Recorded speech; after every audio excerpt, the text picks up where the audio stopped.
नवदुर्गा के 9 स्वरूपों में से देवी के छठे स्वरूप को देवी कात्यायनी के नाम से पूजा जाता है। माता कात्यायनी की पूजा नवरात्रि के छठे दिन यानी षष्ठी को बड़े धूमधाम से की जाती है। देवी की महिमा को लेकर 2 कथाएं हिंदू धर्म में अत्यंत प्रचलित हैं। देवी के स्वरूप की महात्म्य कथा ऋषि कात्यायन से जुड़ी होने के कारण उनका नाम कात्यायनी पड़ा। वहीं देवी कात्यायनी की महिमा कथा दुराचारी महिषासुर के वध से भी जुड़ी हुई है। आइए जानते हैं देवी कात्यायनी की महिमा की रोमहर्षक कथा में देवी कात्यायनी का स्वरूप अत्यंत उज्ज्वल और ज्योतिर्मय है।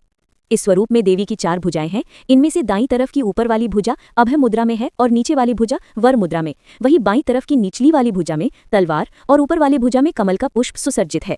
देवी कात्यायनी का वाहन सिंह है। देवी कात्यायनी की कथा का उल्लेख देवी भागवत महात्म्य और मार्कंडेय पुराण में मिलता है। पुराणों में निहित कथाओं के अनुसार कत नाम के एक प्रसिद्ध महर्षि हुआ करते थे। उनके पुत्र का नाम ऋषि कात्य था। आगे जाकर ऋषि कात्य के गोत्र में महर्षि कात्यायन का जन्म हुआ और ऋषि अपने तप के कारण विश्व प्रसिद्ध हुए। ऋषि कात्यायन की इच्छा थी कि देवी भगवती उनके घर पुत्री रूप में जन्म लें, इसलिए उन्होंने कई वर्षों तक देवी भगवती की कठोर तपस्या भी की। मान्यता है कि ऋषि कात्यायन की ऐसी एकनिष्ठ तपस्या से प्रसन्न होकर देवी भगवती ने तब उनकी इच्छा का मान रखते हुए उनके घर पर जन्म लिया। ऋषि कात्यायन की पुत्री होने के कारण ही देवी भगवती देवी कात्यायनी कहलाईं।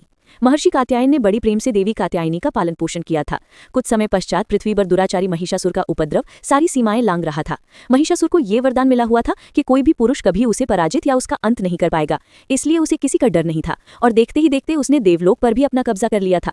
तब भगवान विष्णु, प्रजापति ब्रह्मा और देवादिदेव महादेव ने उसका विनाश करने के लिए अपने अपने तेज से मिलित एक देवी को उत्पन्न किया। मान्यता है कि महर्षि कात्यायन ने ही इस देवी की सर्वप्रथम विधिवत पूजा की थी, इसलिए देवी को कात्यायनी के नाम से जाना गया।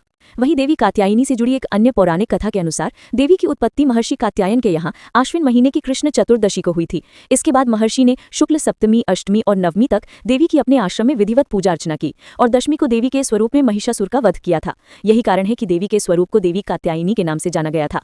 महिषासुर का अंत करने के कारण देवी को महिषासुर मर्दिनी के नाम से भी जाना गया। इसके अलावा देवी कात्यायनी से जुड़ी एक और मान्यता ये भी है कि देवी दुर्गा का ये स्वरूप अमोघ फलदायिनी है। ब्रज की गोपियों ने करुणावतार श्रीकृष्ण को अपने पति के रूप में पाने के लिए कालिंदी यमुना के किनारे देवी कात्यायनी की ही आराधना की थी। इसी कारण वर्तमान में भी देवी कात्यायनी समस्त ब्रजमंडल की अधिष्ठात्री देवी के रूप में प्रतिष्ठित है। स्कंद पुराण में देवी कात्यायनी के बारे में ये उल्लेख भी मिलता है कि उनकी उत्पत्ति परमेश्वर के सांसारिक क्रोध से हुई थी। नवरात्रि के छठे दिन देवी दुर्गा के स्वरूप की पूजा का काफी महत्व है। ऐसी मान्यता है कि देवी कात्यायनी की पूजा में लाल और सफेद रंग के कपड़े पहनना बहुत शुभ होता है। मान्यता तो ये भी है कि मां कात्यायनी के चरणों में अपना सब कुछ समर्पित करते हुए उनकी आराधना करने वाले भक्तों को उनके दर्शन प्राप्त हो जाते हैं। देवी के स्वरूप के पूजन से भक्तों में एक अद्भुत शक्ति का संचार होता है। देवी कात्यायनी का ध्यान गोधूली बेला में किया जाना चाहिए।